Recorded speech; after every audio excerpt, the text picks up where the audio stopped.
Ladies and gentlemen, this is the place to be. Our lineup tonight features the once PR man and friend of Superman.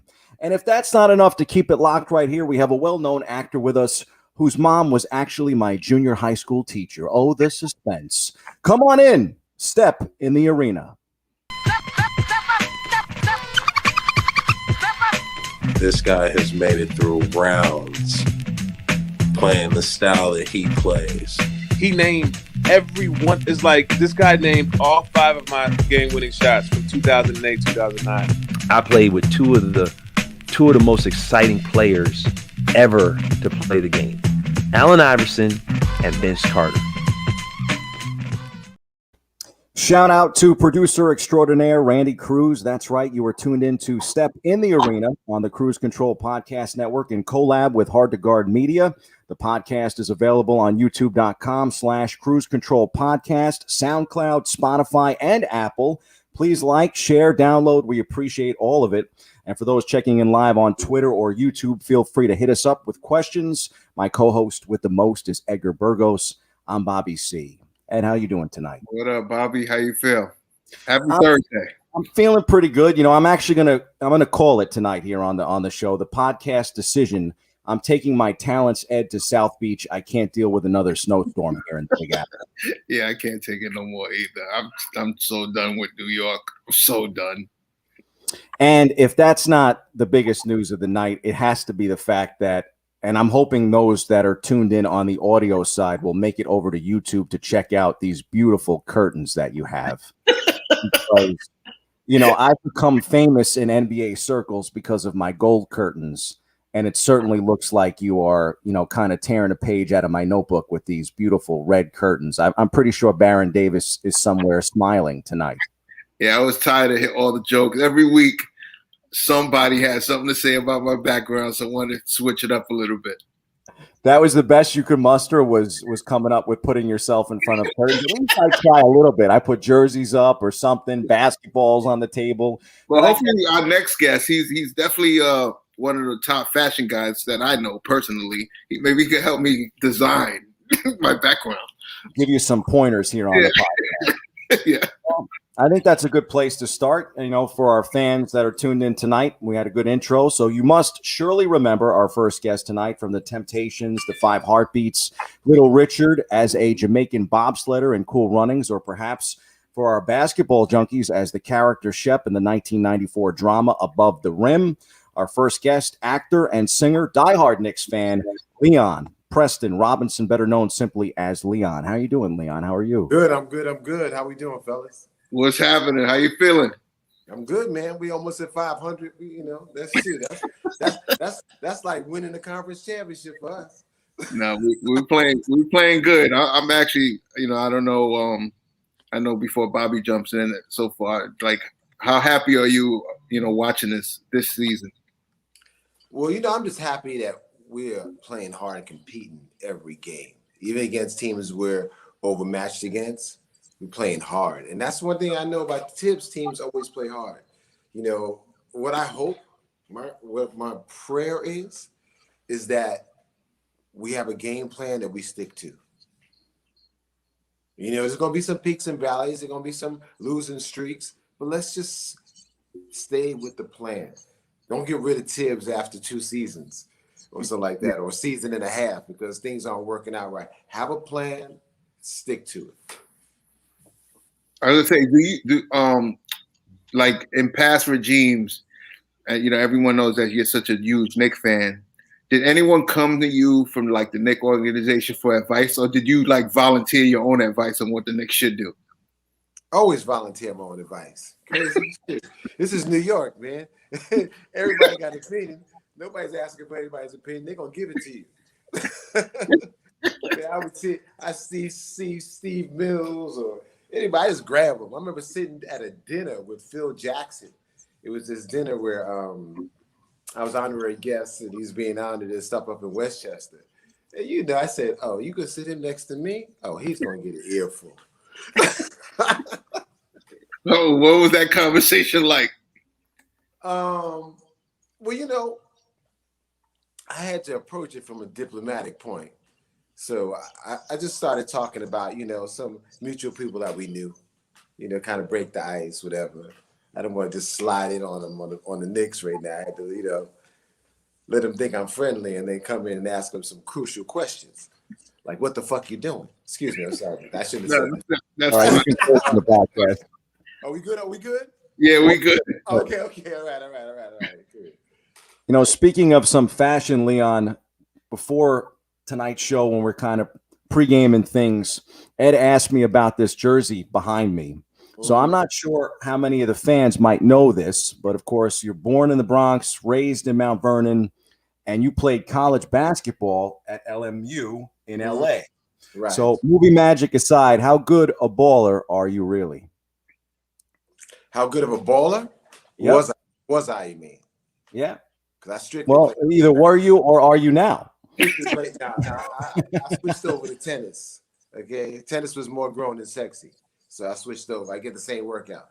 So, anyway, as far as basketball is concerned, yeah, I mean, I had fun. I mean, I was the second leading scorer in the city when I was in high school. Averaged about 30 at the Rucker. Played ball and some pro ball in Europe for Team Rome. Yeah, I put it this way. When I went to the YMCA, I had a lot of fun.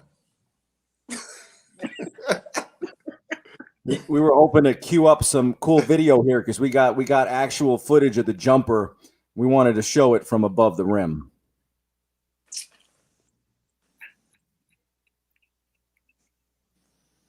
Looking pretty good. Yeah, spread the fingers, follow through. Spread the fingers, follow through. Fundamentals, baby. Fundamentals. The George Gervin layup. The George Gervin layup. But see, the thing is, right now, it's not really a finger roll unless it has that backspin on it. These kids now, they don't know about that, man. They don't know about that backspin on the finger roll. And it was funny too, Leon, because last week on the show we had Smush Parker had actually brought up that Loyola Marymount team, and I'm sure our diehard fans would recall that this number 30 is Bo Kimball at LMU, and just what a great team that was with March Madness coming up. And of course, the only two players in LMU history to have their numbers retired are Bo Kimball and Hank Gathers. Right. Both on the same team, yeah. Yeah, that was you talk about peaks and valleys. That team, boy, wow. Rest in peace, Hank and Bo. We're friends. I played against Bo so many times. Who back then? Who was like? Obviously, you played with a lot of pros back then, or top college players.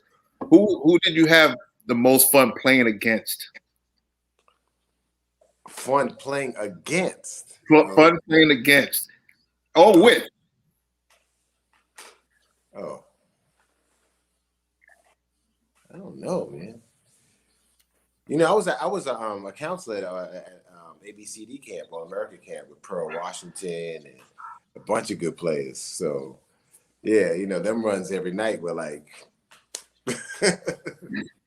So, Leon, I told Ed, coming into tonight's show that you actually used to come to my junior high school. So your mom was my teacher all the way back in the day. Where? And yeah, PS 175. Do you know? Do you know Ruben Rivera? Yeah, I do. Okay. And I told him, that you would come to the gym and ball out, and this was kind of while you were on the rise in your career at that point in time. Yeah. My mom was there for many years. Yeah. I'll have to tell her that we had a chat.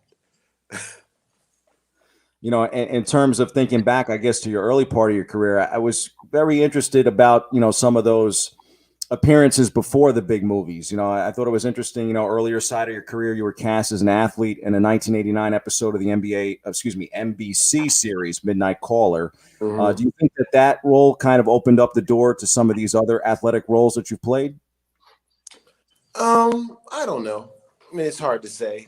I mean, it was a guest starring spot on the show, but, back then there weren't a lot of those available to people of color. So, I'm sure a lot of people saw me as someone who definitely was athletic. That's for sure. What I did want to ask you, and I don't think we've ever talked about this.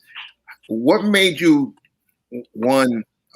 try out for the role of Above the Rim, and how did you get the role in Above the Rim? Let's see. Above the Rim. Let's see. At the time, I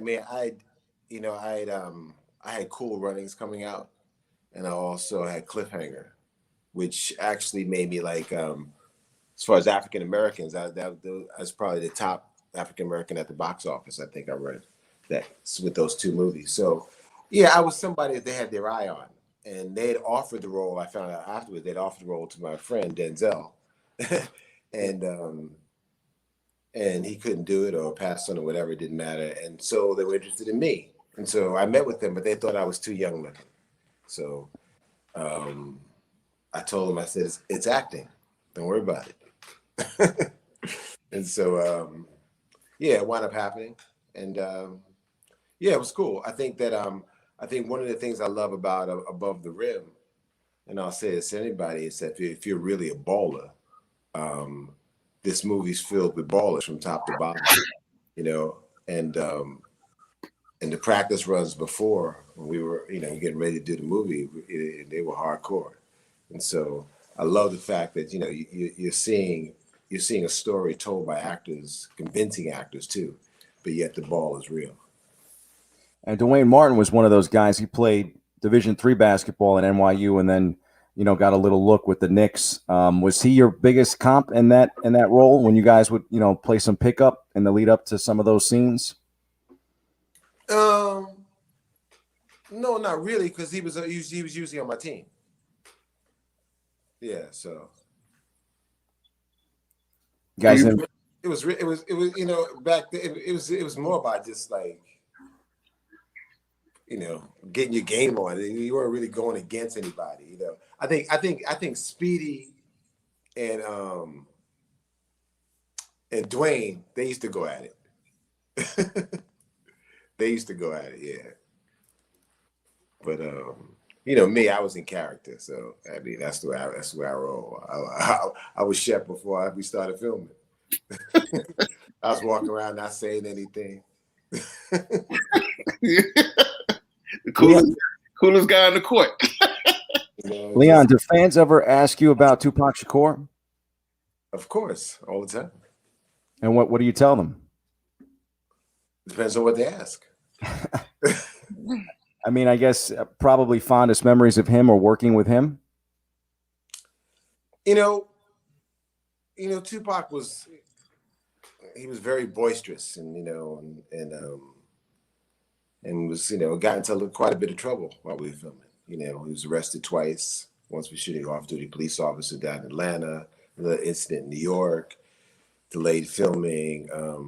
But with me, he was 100. And he said it when we first had our first script read through. He came in, he was all loud and everything, and he came up to me and said, "Listen, you're not going." He actually bowed his head and said, "You're not going to have a problem with me because you are in the 5 heartbeats." One of the great things about when you talk about Above the Rim today is you played alongside Wood Harris, who's now becoming a force in the industry, and Marlon Wayans. Mm-hmm. Can you just talk about the relationship that you have with both? I actually grew up with Marlon, and I went to school with Sean, so I just want to know the relationships you had with with them two, especially watching like Wood Harris, go through The Wire and some of the top movies that rock, Creed, and when what type of conversations you guys have. Well, not much. Because my storyline didn't really involve them, so, and like I said, I was pretty much like a method actor back then. So I was like chef all the time. So I was just a loner, I was just like, I did my thing and, that was it. I mean, my conversations with Wood and Marlon and everything, came after the filming. Yeah, that's what I'm talking about. Yeah, after the film and stuff, and we'd see each other and stuff. And I'm always happy to see my brother's doing well, man. Like that's what you want. when you're seeing people, out on the screens like that, you always hope it's somebody you know and you like, as opposed to someone you don't.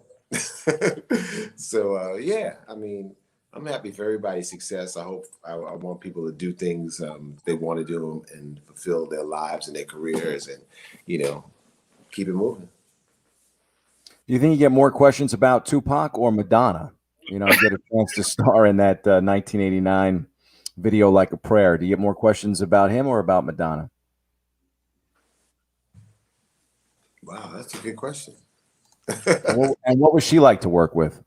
She was great, fantastic, very generous. She was a lot of fun. So now I want to switch it up and put your general manager hat on and talk about obviously the Knicks, and we already talked about how proud you are. Do you think, let's talk about Julius Randle. Is Julius Randle an NBA All-Star? And should he be guaranteed an All-Star spot? Without a doubt, he's an All-Star by the eye test. He's an All-Star by his impact, and he's an All-Star by the numbers. So do you think that the coaches will vote him in? If they don't, they should. And just based on the fact that we haven't had one in so long, they should just give us one just on the principle. No, but Julie, he's playing like an all-star, 100%. I don't know how he could be playing. How can he not be an all-star? I mean, well, I can say, well, let's just be smart about this, okay? Let's just go over the forwards. Who's the forwards in the East? Because that's really what it's about. Doesn't make a difference how well he's playing. So who are the forwards in the East that we know is going to go? Kevin Durant, for sure. Starter. Right. Kevin Durant. Who else is coming out the East is in the forward position? Giannis is considered. We're actually going to put up the starters here. Yeah, Giannis and Embiid too. And Bradley Beal, the shooting guard. All right. Is that the actual lineup? That's the starting lineup. What? That's the starting five. Okay, so the voting's done. For the starters. For the starters. Next week they announced the reserves next week. It's nice that Bradley Beal is starting. That's great. Yeah, he deserves that. That's nice. Yeah, so okay, so let's go. So who's after that? What forwards that definitely need to be down? I'm thinking Ben Simmons. He's a guard. He's a guard. Ben's a guard. Who we got, Bobby? I mean, I feel like there's, tons of players that could make the team. I don't know if they'll all be at the forward position, but I feel like it'll just be a question of spots. Like if there's enough spots, I mean, there's already not that many spots on the All-Star team, which is why there's always snubs every year. Oh, yeah, there's always going to be snubs because there's too many great players. Let's see.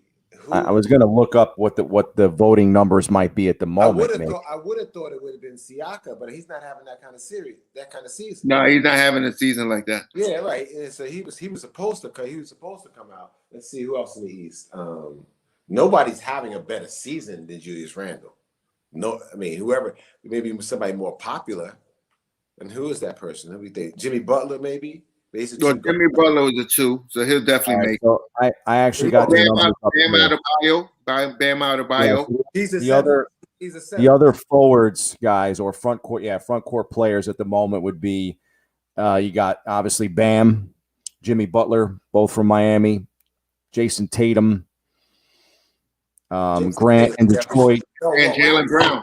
Well, I was gonna say Jaylen Brown's actually been their best player. Gordon Hayward in Charlotte's having a good year. Sabonis in Indiana. Those would probably be like the other, maybe 5 or 6 contenders along with Randall. Right.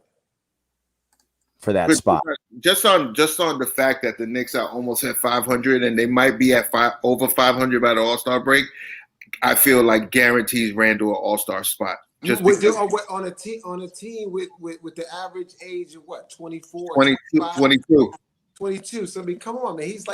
He's basically leading them and being consistent. That's what I can really say about. He's been consistent. He's given us 24, 15, 12 every single night.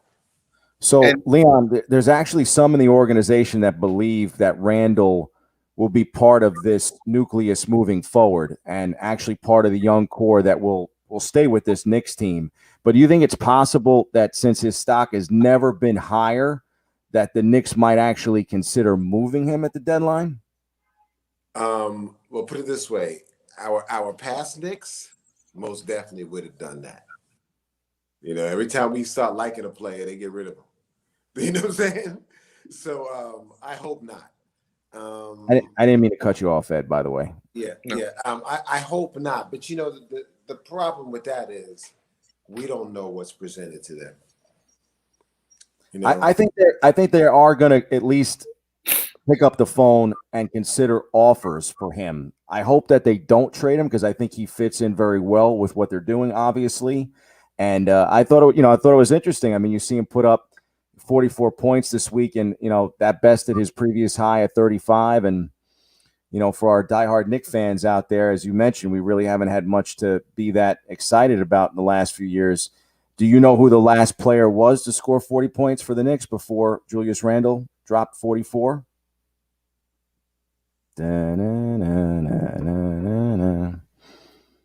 Carmelo? Nope, not Carmelo Anthony. A much more obscure Knick, but a pretty good player. Just Dotson? Nope, but close. The correct answer is Trey Burke. I was about to say Trey Burke. March of 2018 Burke. against the Hornets. Dude, I campaigned for the Knicks to get him.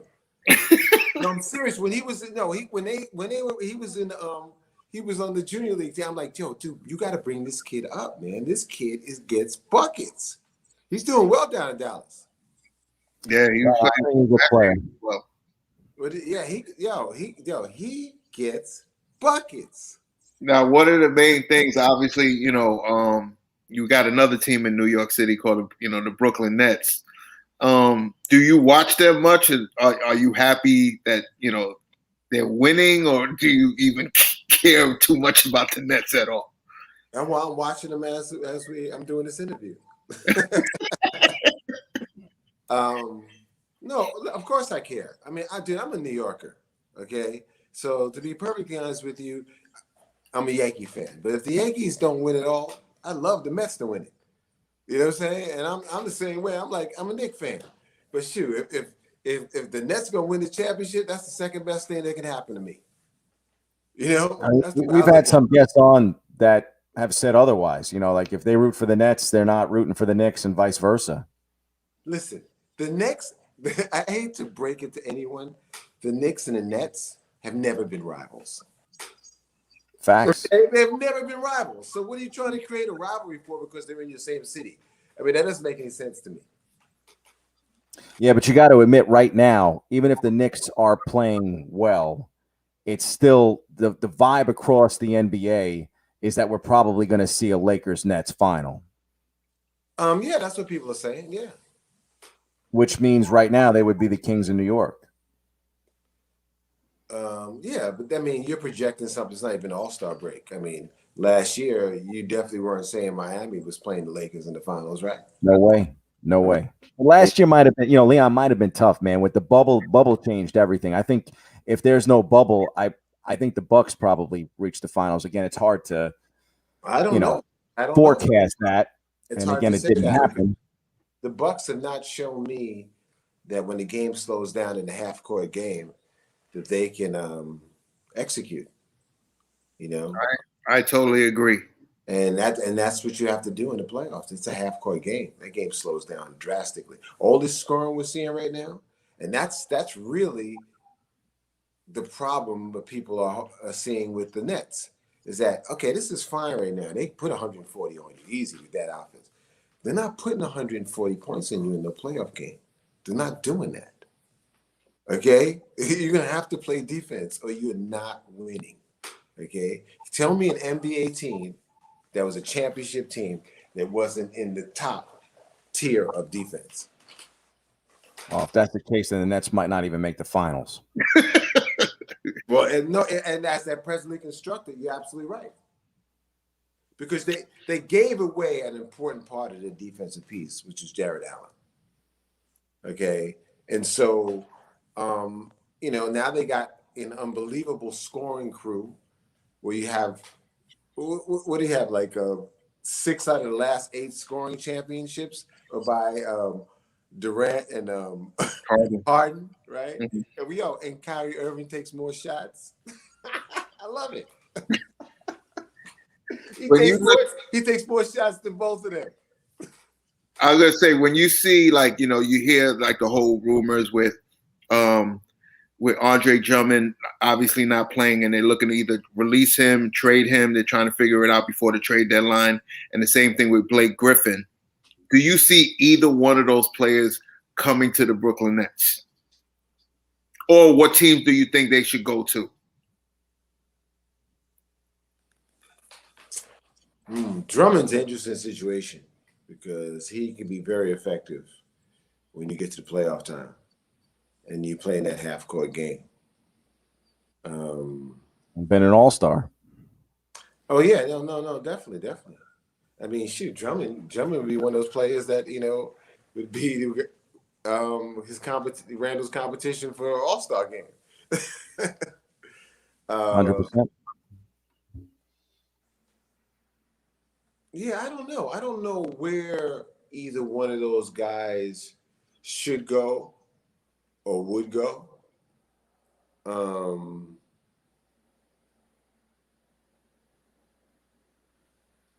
Surprisingly, I think that Drummond could go down to Miami. That'd be a good place for him. They need a center. That'd give them. Well, they have a he's actually technically their center, but I'm saying if you had that guy that could really just anchor that defense and rebounding, and when it comes to that half-court game. But players like that can go a lot of good places. I don't know. They're talking about Blake maybe going to the Lakers. What do you think about that? I'm for it. I want to see. Honestly, I'm like, for me, I want to see LeBron win number 5, just because I appreciate what LeBron has done for the league and what he does outside the game.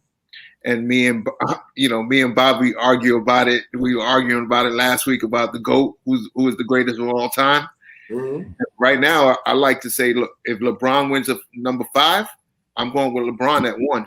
You hear that, Leon? He's actually trying to leapfrog 5 and go right to GOAT status of 6. He wants to just wipe Jordan out of the books, man, with LeBron James. Well, this is what this look. Okay, I have a couple things to say about that. One, I just don't understand why is it that LeBron James, by you people who love LeBron James so much, and I give him all respect too because he deserves it. Okay, 100%. Trust. But I don't understand how he just leapfrogs over Magic and Kobe, who got 5. How does he leapfrog over them? You got him leapfrogging over them and Jordan. I'm like, come on now, back up a little bit. So my thing is, back up a little bit, okay?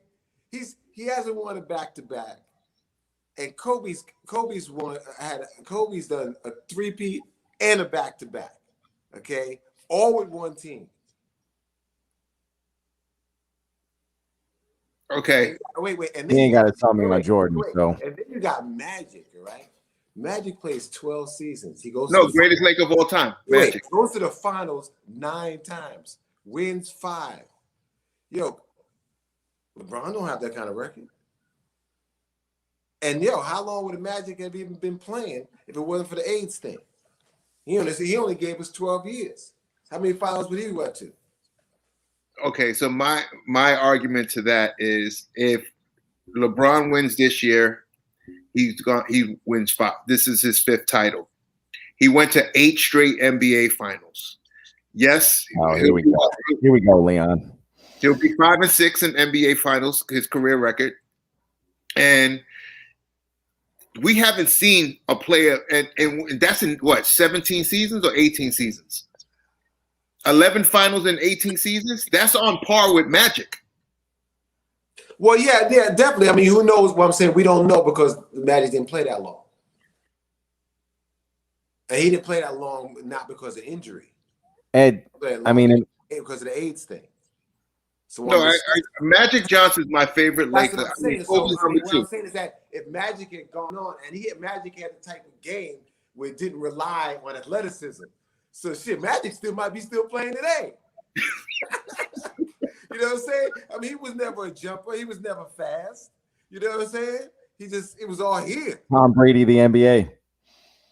Yeah, so what I'm saying is that, but as far as, listen, it's a team game, so it's hard to ever really accurately compare. But the one thing I do say is this, and I say this every time I'm on sports radio talking to anybody. Come on, you cannot compare eras.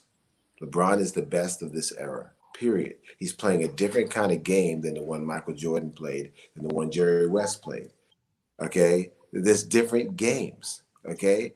Steph Curry, who I love.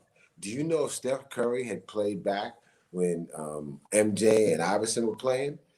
They'd throw his ass on the floor. His little ass be on the floor every damn game.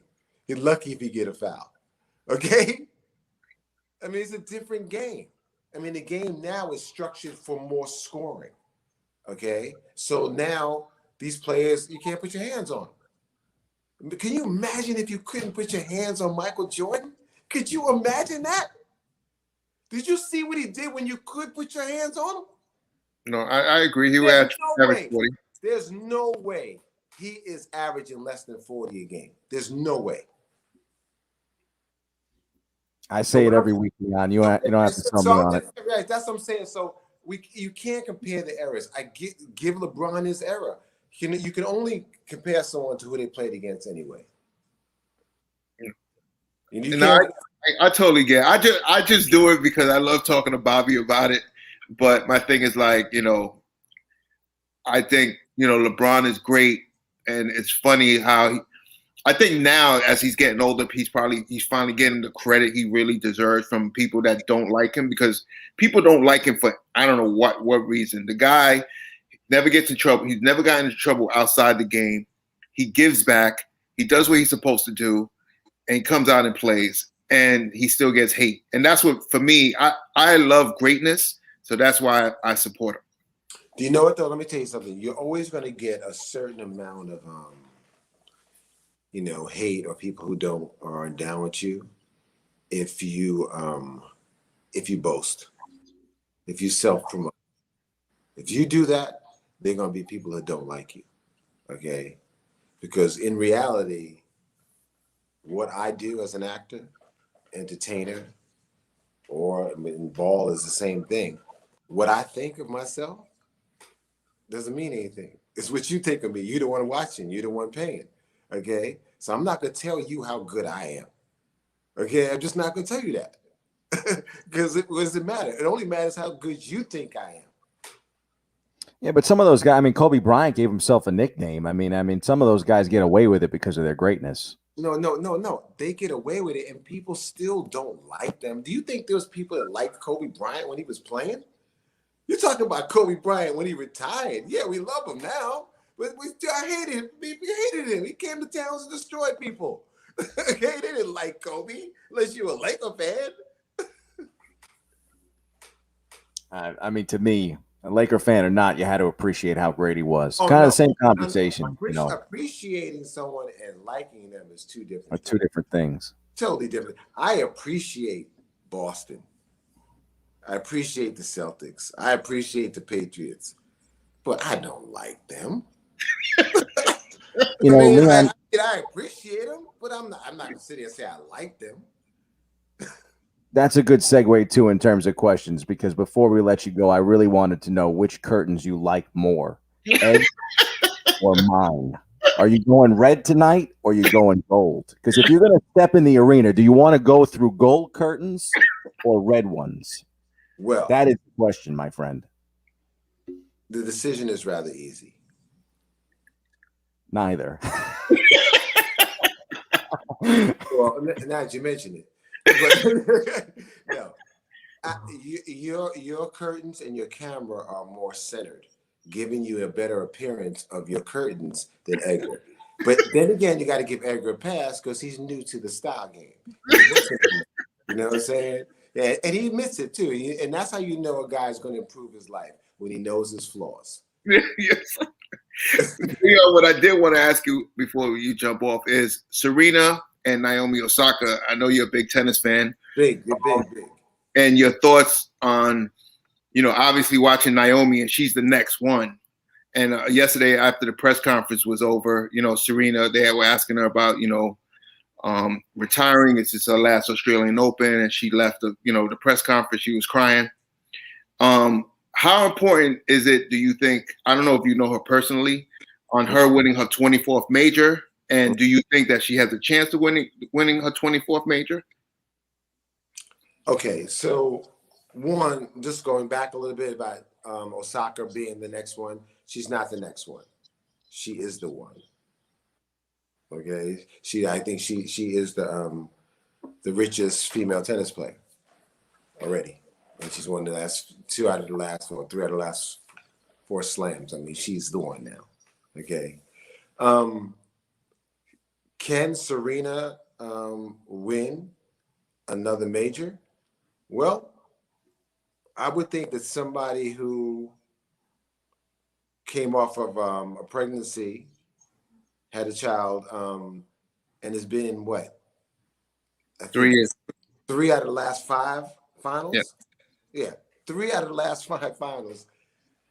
I don't think that's the time to be giving it up. You know what I'm saying?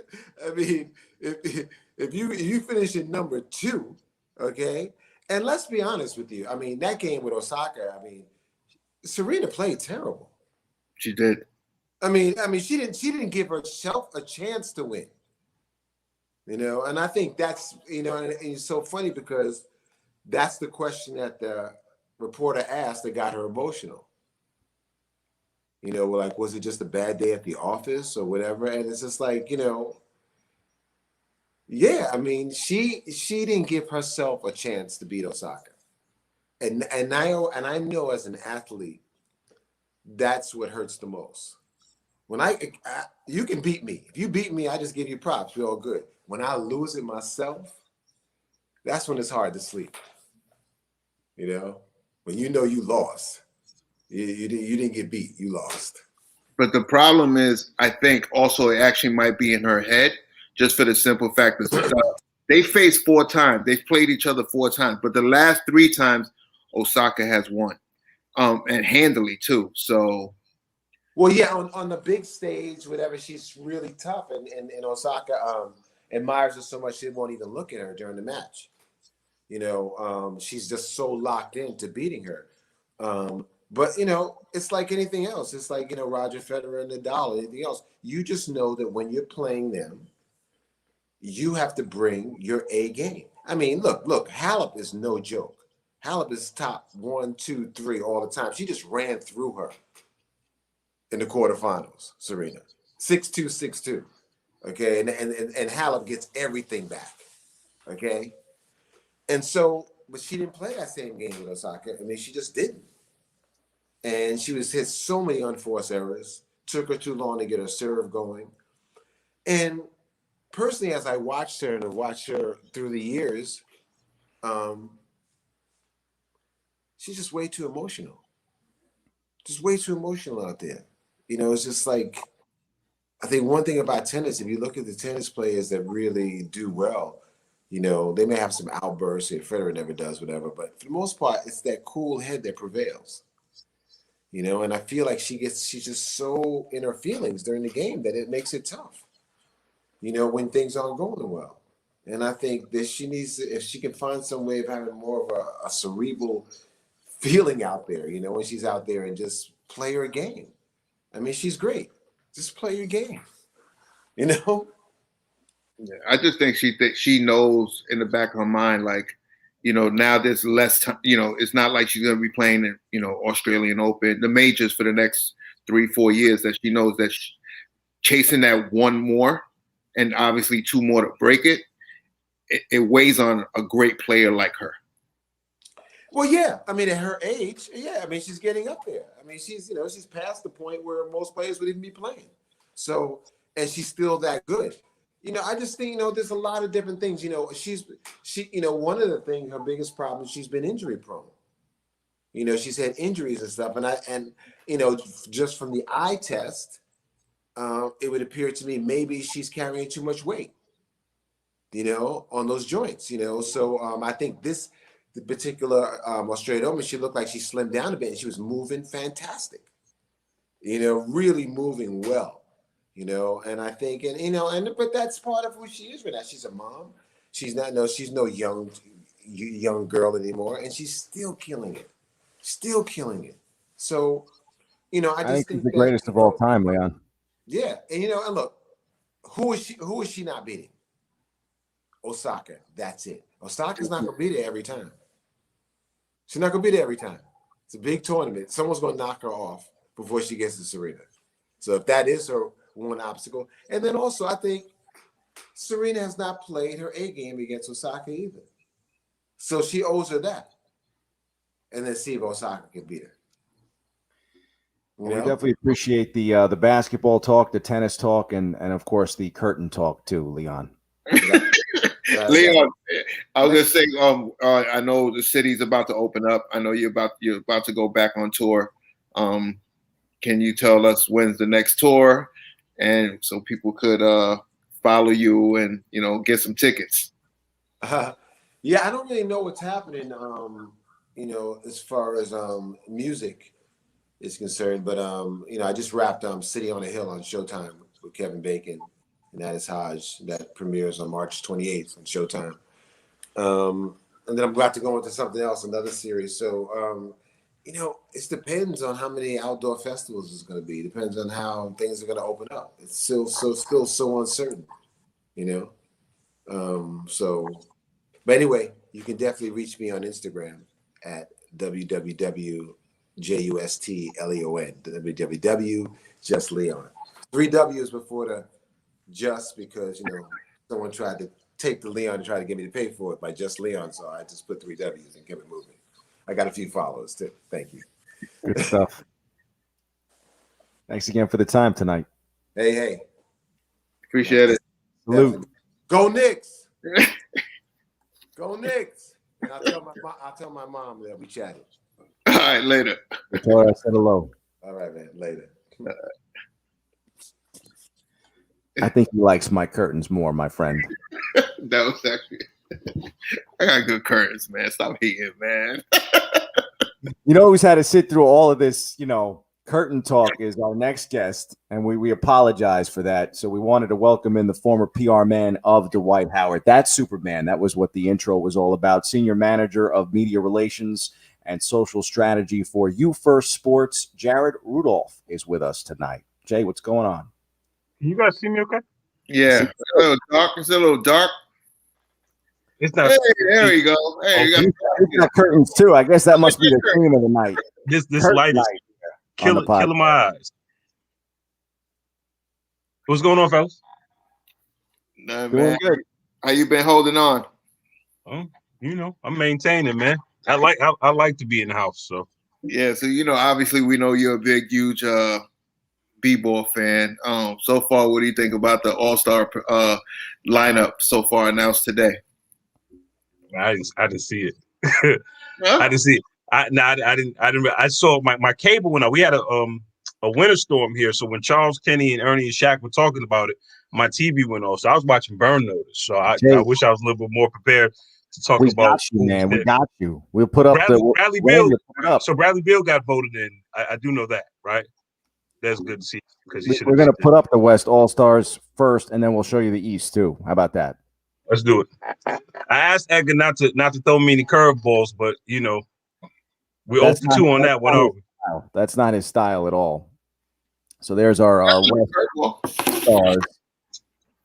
Of course, highlighted by LeBron. Okay, so I'm okay with I would have put Dame as a starter. 100%. I would have put Dame as a starter. If I could change anything, Dame is a starter, but I wouldn't move Luka out. I'd take Kawhi out. Wow. Because Luka, technically, 1, 2, 3, he can go either way.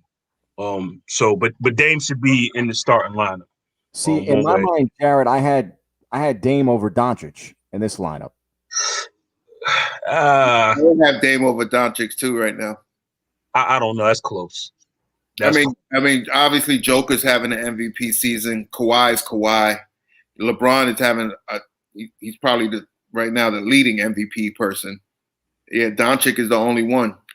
I mean, I like Dame in the starting lineup. You know, I like Luka and what he does. I know the team hasn't necessarily responded well, but if we're basing it, you know, around that and not, you know, fan votes and who people want, you know, people want to see Dame. And it's been that way since he went and absolutely took over the bubble and did what he did there. You know, he's box office. So, you know, an all-star game is a popularity contest. So all of those things factor in. And I would think that more people want to see Dame Lillard in the all-star, especially what he's doing, because he's in the MVP conversation as well, more so than Kawhi. So I mean, the numbers are crazy for him. I mean, he's averaging 29.8 points, 4.4 rebounds, 7.7 assists. Blazers are on a 6-game winning streak.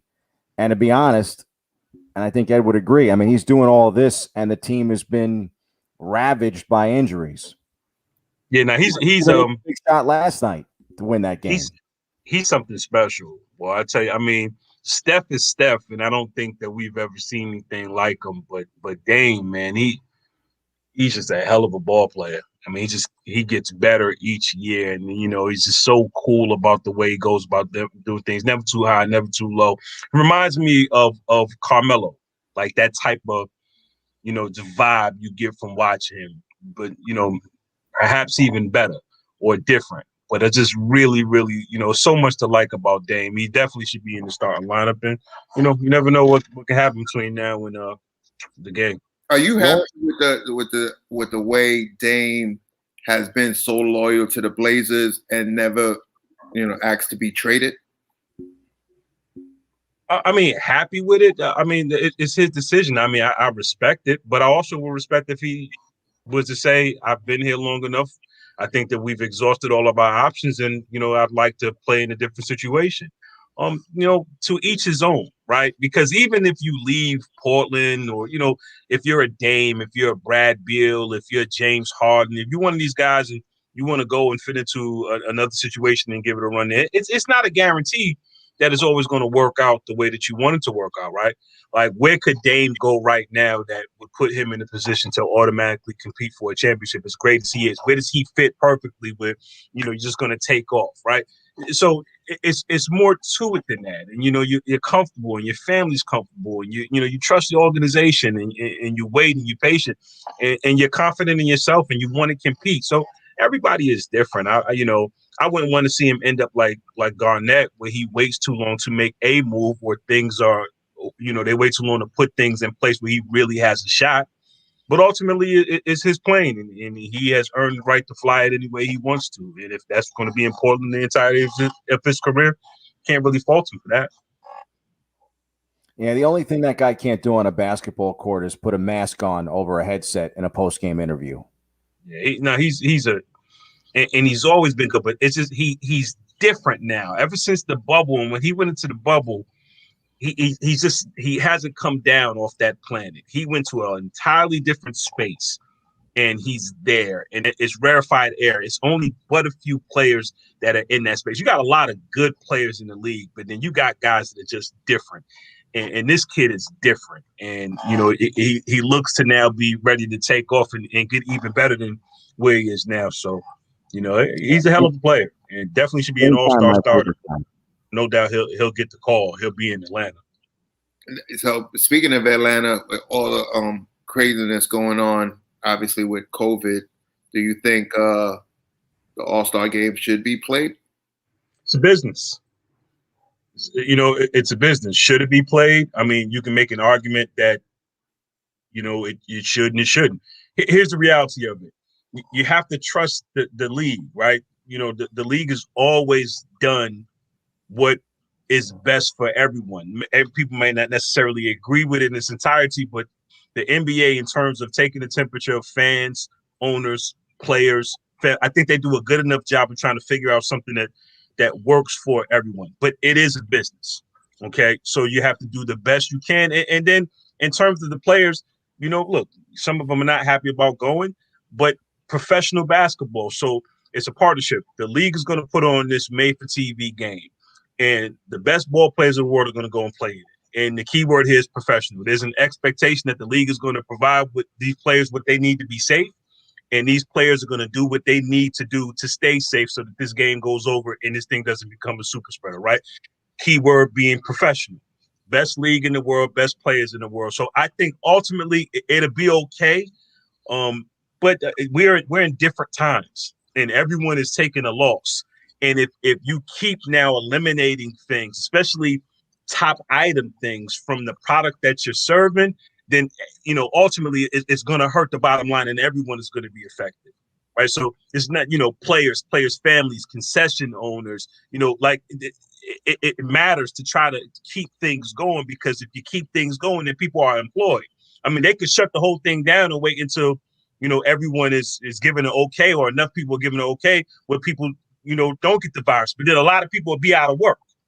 So, you kind of have to look at it both ways. I think if you're playing games on a day-to-day basis, then you can play the All-Star game. Now, where the communication breakdown came, where, the belief was there wasn't going to be an All-Star game, there was going to be an All-Star team named, and guys feeling like they got hit with the okie doke. I get it. But again, professional basketball, this is a big deal, this All-Star game, and getting it off is going to continue to, keep a certain level of money in there. And, ultimately everybody's trying to make as much money as they can and not derail the product so much that when everything is back to whatever the new normal is going to be, that you don't have to completely rebuild, right? You want to reshape it. You want to keep what works, get rid of what doesn't, but you don't want to break it down and rebuild it from start to finish. So trying to keep it as normal and functioning as much as possible, and how that looks in comparison to how it was looked in the past, you got to do it. So there's going to be a finals. There's going to be an All-Star game. There's going to be a Super Bowl. I would imagine there's going to be a World Series and an All-Star game, so long as these leagues are coming up with ways to keep guys as safe as they possibly can and, turn a profit. I mean, it is a business at the end of the day, so I get it. Jarrad, in the comments, you actually had given the real GOAT, some love. You said by far Michael Jordan is the greatest player of all time. So I wanted to put that out there because I know it's going to be something that upsets Ed. So that's, Ed knows what it is. I mean, it's not close. And the league isn't set up for any of these guys to surpass Michael Jordan. The analytics and the elimination of a consistent interior presence, like real role players, so much screen and roll. It's like LeBron is great, the greatest of his era. When that era, whether it's still his era, whether it's Steph's era, that's an interesting debate. But LeBron is the best, but it's positioned that when the game is so wide open that a guy that big, that skilled, LeBron can play until he's 50. So long as his body doesn't break down, he's going to be effective. At some point, the league has to look at giving perimeter defenders the same type of advantages that perimeter offensive players have. Guys have gotten so creative because you can't touch them and you can't do anything. So you have the step backs and people throwing it between their legs and doing stuff, and that's cool. But basketball still works. As the offense on the wing has progressed, you have to give the defense a chance to catch up, or you're going to have games that are 170 to 210, and that's bad for everybody. You just don't need that. And I think that playing in that type of circumstances, that counts. All of that matters, because if you're comparing errors to errors, if you put Michael or Charles or Magic, I mean, can you imagine how many assists Magic Johnson would average in a game where he can always call for a high screen and roll and he has shooters everywhere around him? He get 20 assists a night. Jordan scored close to 45, 50 points because you can't do anything. There's nothing you can do to impede progress. And there is no Patrick Ewing. There's these guys. Jordan doesn't have to dunk on them. He's dunking on guards now, right? So it's different, and I don't think it's fair to compare.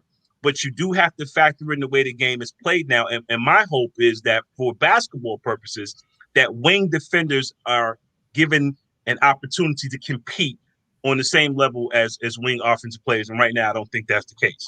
All right, so we talk about wing players, though. We had one of the greatest power forwards of all time, I think it was last week, say that 20 years, Kevin Garnett, he said 20 years ago, those players 20 years ago back in his day, a lot of those players can't play in today's era. Cap. Huh? Cap. You said Cap? Yes, Cap. I don't know who he's capping for. That's cap. Why? Look, if you're a great player, you can play like you can play. You can put LeBron James in any era he can play, right? You put Steph Curry in any era he's going to play. I think what happens is the imagination of the coaches. Not every coach would be able to coach in different eras, right? If you're Kevin Garnett, you'll be able to play now easier than you. Like, what are you going to do? Kevin Garnett can play on the inside, you can play on the outside. How would you deal with that guy, right? If everyone is a unicorn, would get beat up 20 years ago. You said who now? Steph Curry would get beat up 20 years ago. Maybe he would, maybe he wouldn't. But even 20 years ago, we've never seen that combination of someone that could shoot like that off the bounce. You either have one or the other. So he's going to be able to free himself, right? No different than Isaiah can free himself because he can put the ball on the floor. If you can play, you can play. Now, how effective you would be in different eras, that's going to be based on how you're used. So a lot of the guys that are playing in this era will be used differently if they were playing in the 90s and 2000s and vice versa. But you're going to tell me that Charles Barkley couldn't play in this era? Charles Barkley was the original small guy getting the ball off the glass, taking it coast to coast, could play on the perimeter, could play in the interior. How could Charles Barkley not play in this era? How could Kevin Garnett not play in this era? How could Tim Duncan not play in this era? Like, basketball still works, all because they tell you that shooting a bunch of threes is some type of equalizer. And if you trade threes for twos, that you're going to win. That's not basketball. That's an equation that might factor into something, but it's not about coming off the screen. It's not about how to defend. Like, basketball still matters. And if you can play basketball, then you're going to be able to find a place in this league. And I think that the guys in Kevin Garnett's era and the era before that were better basketball players. And I think that we see a lot of athletes now in a wide open league. And that's why you see so much duplication. You know, it's a very top heavy league. And then when you get down to the role players of it all, it's a lot to be desired because everyone does the same thing. Guards call for a high screen and roll, go down the lane, shoot a floater. They don't know how to make an interior pass. They don't know how to play without the ball. And you can't say that about guys in the early 2000s because you had to be able to play basketball. So, again, you get a Dale Ellis and you put him in this era, and he knows how to come off screens and spot up and throw a ball fake and go to the basket. You're going to tell me that in this wide open NBA that Dale Ellis wouldn't potentially be an all-star? That's cap. No, I don't know who he was, trying to pacify, but it's cap. But he tends to do that. Patrick Ewing probably averaged almost 30 in this era. Yeah, how could Patrick Ewing? Just to let you know, Bobby C, the greatest jump shooting center of all time. Just want to put it out there. He live at the free throw line or side screen and rolls. If you can play, you can play. David Robinson would be great. And look, I know people. Shaq would what could you possibly do? Which, if you're not teaching big men to be big men anymore, and you get a guy that big, that you're not supposed to be that size and that quick and that agile, how would you possibly do anything with that man? Or we put him in a screen and roll on defense. All right, but they did that a little bit too. The Kings did that, and it worked to some success. But ultimately, you gotta guard him. You gotta guard that guy. And at some point, you gotta double him. At some point, you gotta triple him. Like, come on. I mean, basketball is basketball, and it still works. It's a lot of, a lot of this stuff looks like YMCA. Guys just coming down and screen and roll and dribble and shooting, and that ain't basketball. I mean, it's a part of it, but that's not all of it. And I think that you can make a case Ewing is the greatest Knick of all time. It's either him or Walt Frazier. My book. That's Patrick by far.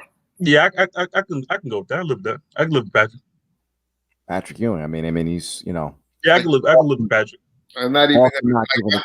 Walt Frazier was great, and people put Walt Frazier great because he won titles, but Patrick Ewing is the greatest Knick of all time, and nobody's gonna. I don't care what people say about it. No, you can live with that. I mean, I think. Look, we talk about Walt. You talk about Willis. You got to count the fact they were able to get to the mountaintop. They also didn't have to go through Michael Jordan, so. Michael changed everyone's fortunes. And Patrick was a winner until not being able to get that title in the NBA. Yeah, and you did not win because of Ewing, right? Like it wasn't on him. He did his job. Starks had an off shooting night and was 3 for 18, 3 for 19. He had an off night at the wrong time.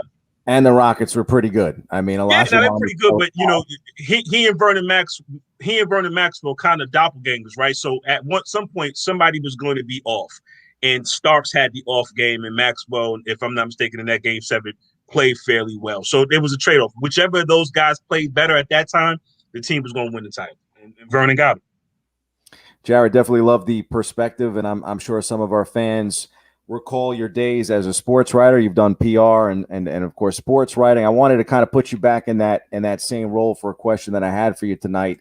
Some trending NBA news this week is courtesy of Draymond Green. So Green puts together these comments that were instigated by the Cavs and the treatment of Andre Drummond. So of course, all the talk is about, Jarrett Allen in Cleveland and the fact that they plan to trade Drummond, and that's been made public. Green goes and sounds off about the double standard between teams and players. Do you think that this latest speech by Draymond is a sign that the control of the black athlete might be in its final days? Well, it depends on what the black athlete does to Draymond can scream from top of the hills, and he has a point that has been made many, many times before. But it really depends on what the black athlete decides to do with the power. So it's really up to the black athlete. So I like to see what's going to happen. I'd like to, I'm a black man, 41 years old. I would love to see these brothers take some control and create some consistent mutual respect, because every situation is different.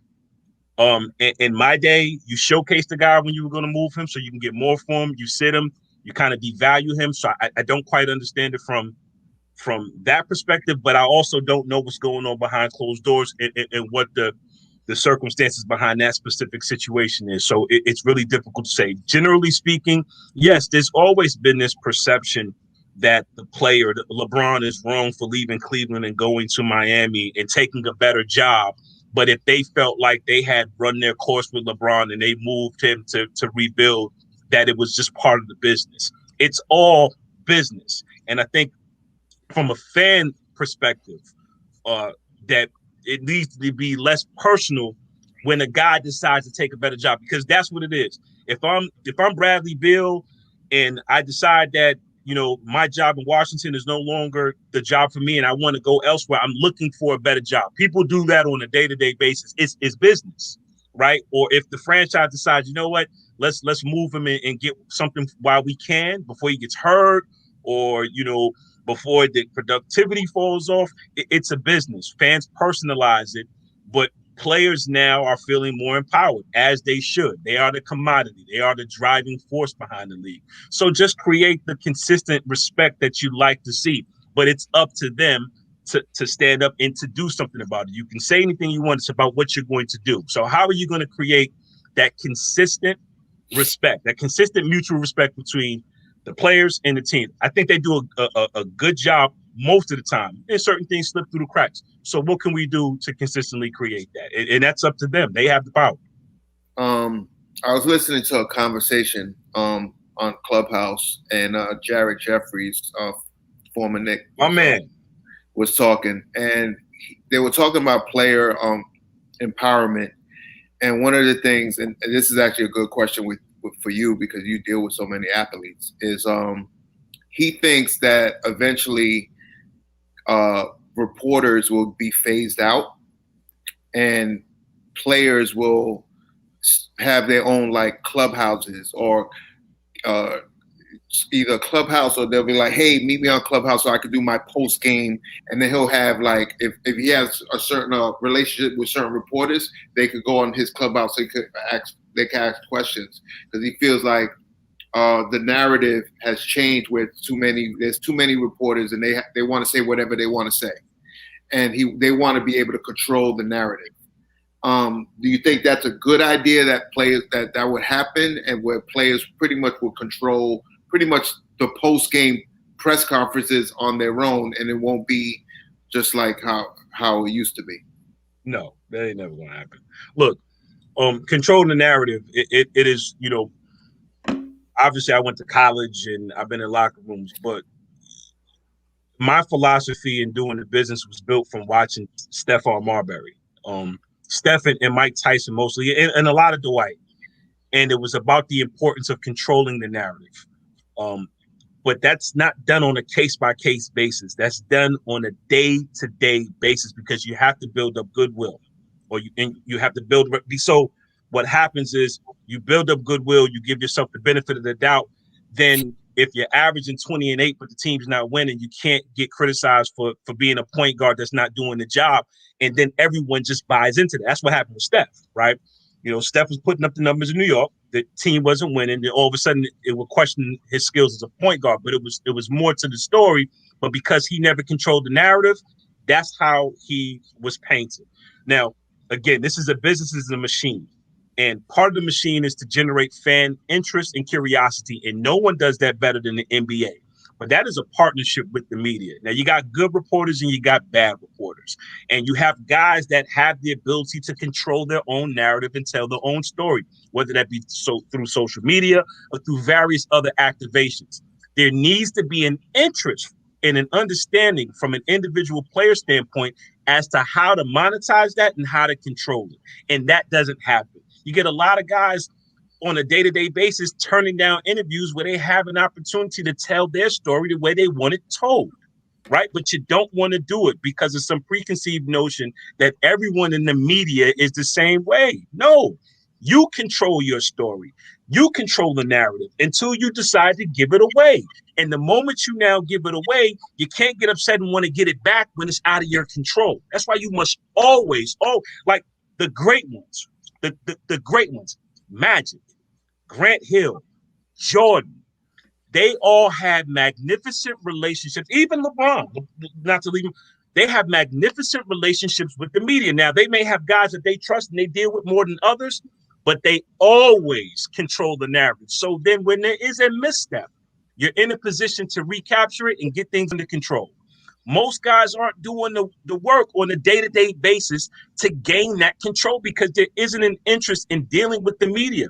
It's not about, media versus athlete and, this reporter. No, everyone, look, there's nobody across the world. There's not 100% productivity in any job. There's some really shitty reporters out there, okay?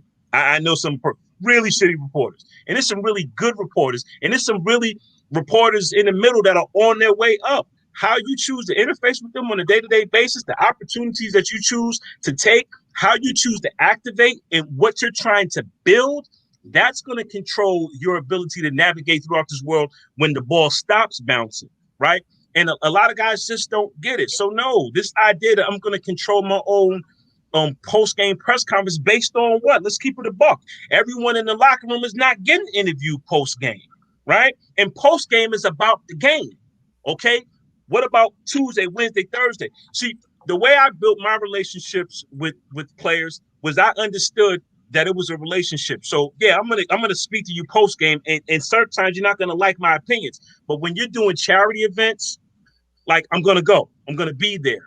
Like when you're playing well, I'm gonna write the feature that's not about the post game. I'm going to talk about how you've performed over the last 10 games or how you've improved from season to season, and you build relationships and guys trust you, right? So then when you do have to write the bad game, and look, I love Dwight. He's my brother, but no one is more critical than Dwight Howard than I am. No one. And he understood that was part of the job. But he also understood that when he was throwing charity games, all right, I'm writing about that. When he was playing well for Team USA and wasn't getting love, I'm going to write about that, right? You build a relationship. So guys have to take time, no different than the way they learn about finances and learn about businesses and learn about brand building. You have to take the time to learn about media and how to relate to the media and how to use it to your advantage, and understand that you control the narrative. Until you don't, you have to take an active interest in building your rapport with the media and with the public. And if you do that, there are going to be so many more opportunities to fall into place. But don't not take a part in the building or the shaping of the narrative, and then get pissed off when someone writes something that doesn't fit your taste. No, that's on you, because you've decided that you were going to neglect the day-to-day process of building the narrative, and you just can't do that. You just can't. Not if you want it to mean something. Now, if you don't care if somebody shit on you and you're just going to take that old approach, oh, they're haters and all this other stuff, then fine, do what you're doing. But if this bothers you, and if you are concerned about relating to the public and controlling the narrative and having a say in how your story is written, then be involved. Take the interview, do the shows, do the work, learn the craft. Because if you just think a bunch of brothers in the locker room with phones doing their own post games is going to work for anybody, especially them, you're sadly mistaken. You do that, people now lose less interest in the game. The league can't advertise. It's all a machine. It all works together, man. And I'm sorry to be long-winded, but this is what I do. I deal with guys that have great interview opportunities in front of them. They're like, nah, I don't want to do it. You're like, why? No reason. But then as soon as Shaq or Chuck or some beat writer talks about how they're struggling, they're a hater. No, fam, like you got to do the work. You got to do the work. So if you feel like the opinion that is being given about you is wrong, what can you point back to other than your feelings? Show me something. What are you doing on a day-to-day basis to gain that interest with fans? I'm like, nah, wait a minute. No hate. He's averaging this amount of points and this amount of and this is how it's affecting the team. His defensive rating is there. What are you doing to participate in that? If you're not participating, stop complaining. You know, Jarrad, I see that you got the Lakers-Nets game on in the background there. Shift gears, talk a little bit about that matchup tonight. Nets are actually winning that game late in the second quarter. And no AD for the Lakers, no KD for the Nets. You know, your thoughts in terms of this litmus test for this first big showdown. Do you think we end up seeing the Nets and the Lakers in the finals? The Nets decide to play a little bit of defense is a possibility. We were talking about that earlier. Yeah, I mean, they play. But I think, you know, we'll see what happens. The Sixers like a piece or two away. And you know, don't forget to leave like Joel Embiid. You know, realistically, he's probably the MVP. I know they've lost a few games, but he's played amazing. And you know, this is a guy on any given night could be the best player in the world. I think I need a point guard though. Somebody to really kind of help set and put everything together and less duplication. You know, you're always a piece away, depending on what that piece or who becomes available. You know, with Blake Griffin, like, you know, possibly being out there and Andre Drummond, you never know where these guys end up. I think what we're going to see is a damn good playoffs, and I think that whoever wins it is going to have to work for it. You never count LeBron James out, but Kevin Durant has looked great since he got back, and that's a lot of firepower to have out there. How Steve Nash puts it together and whether they can get big stops, you know, how they match up with people, that's going to be very, very important because the game slows down in the playoffs. And when you look at a team like the Sixers, when you can pound it inside and you have shooting on the outside, you're always going to have a shot because they're going to have those boys moving if they decide to play defense. If they don't, you know, you make it easier for Ben Simmons to now go down the lane and score and do a lot of different things. So, I mean, I think on paper you have to make them the favorites, but this is not NBA 2K. It's real life basketball, and you got to play the games, and you never know what can happen. Totally. I totally agree. Well, you know, we'll see what happens, though. We'll see. I appreciate you coming on, Jarrad. I definitely, you know, you're my brother. You know, I love you to death. Great stuff. My man, Edgar. You took the hood off. You was looking like the Emperor from Star Wars earlier. I thought you were going to have the hood on again. Yeah. I was about the lightning bolts is going to start coming out your hand. Word. All right. Thank you, brothers. I appreciate you guys for having me, man. I hope I wasn't too long-winded, but if I was, say, it is what it is. Jarrad, you're always long-winded. Pays the bills, Edgar. Has been paying the bills for quite some time. Later. Well, Ed, great show tonight. You know, definitely want to thank our guests, Leon and Jarrad Rudolph, and just excited to see how this Lakers-Nets matchup finishes up. That might be to get off. Your phone's blowing up like usual. But definitely want to thank our guests tonight, and I hope you enjoy the rest of the game. Bob, I feel like you lost energy today. Like, what's going on? Well, I mean, I just, you know, was just kind of being chill on the way out here. I mean, Leon kind of set the chill. I need Bobby from last week. Vibe and, what's going on? You know, JR set the chill vibe too. So, you know, maybe that's what it is. Just like kind of a mellow show. No, but, you know, obviously we come back next week, but I want to wish you a happy early birthday. Oh, goodness. You really hurt my feelings bringing it up as much as I love the wishes. You know, I'm just another year older here.